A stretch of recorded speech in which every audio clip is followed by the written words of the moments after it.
Fala aí, galera, beleza? Tudo certo? Vocês estão no canal MedEasy. Eu sou o João Bosco Corrêa, acadêmico do segundo período do curso de Medicina pela Faculdade de Ciências Médicas do Pará, Facimpa. E nessa segunda aula sobre a fisiologia renal, nós vamos entender todo o processo que vai ocorrer no túbulo contorcido proximal, no processo de reabsorção de água. Que é nesse túbulo contorcido proximal, né, aquela parte lá mais próxima, né, do glomérulo, da cápsula de Bowman, a gente vai ter essa reabsorção de água ocorrendo em até 65%, ou seja, de tudo que é filtrado, é lá no túbulo contorcido proximal que a gente vai ter a reabsorção de 65% de água e mais especificamente de 100% de glicose. Aqui a gente vai ter a ação da anidrase carbônica, tá certo? A anidrase carbônica ela vai ser uma enzima, né, que vai acelerar o processo, né, de reabsorção de água por uma cadeia aí, de reação química, né, e de processos químicos que irão ocorrer para facilitar essa reabsorção. Só para que a gente tenha uma ideia, né, se a gente não tivesse a ação da anidrase carbônica, esse processo iria sim ocorrer, mas iria ocorrer de forma demasiadamente lenta, tá certo?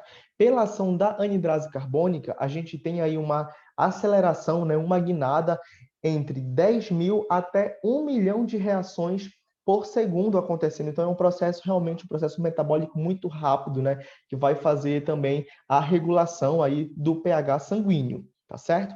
Mas aqui, mais especificamente falando de reabsorção de água, né, de controle de água, se a água ela é reabsorvida ou excretada, né, a gente vai ter basicamente a anidrase carbônica favorecendo uma reação principal nos túbulos contorcidos proximais. Essa anidrase carbônica, como mostra aqui o nosso esquema, ela vai ter, ela vai, no caso, acarretar, né? Ela vai auxiliar para que essa reação oficial aconteça. Então, a gente vai ter a água, H2O, né? Se somada, né? Reagindo aí com o dióxido de carbono, que é o CO2, e essa reação entre água e dióxido de carbono vai produzir ácido carbônico, H2CO3. Essa reação só vai acontecer pela ação dessa enzima, pela ação da anidrase carbônica. Ou seja, todo esse mecanismo químico ocorre pela ação dessa enzima. Anidrase carbônica onde? Nos túbulos contorcidos proximais. A partir daqui, a gente entendo o ácido carbônico presente, né, em toda essa estrutura mais inicial dos néfrons, a gente vai ter esse ácido carbônico também atuando junto com os íons bicarbonato, favorecendo com que esses íons bicarbonatos eles sejam reabsorvidos, ou seja, eles passem do néfron para a circulação sistêmica, para o vaso sanguíneo.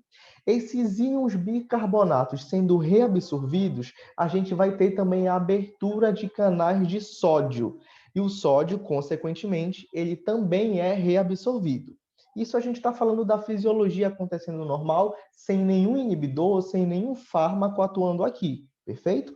Então, ácido carbônico, né, que ele vai ser produzido pela reação principal, que só ocorre pela ação da anidrase carbônica.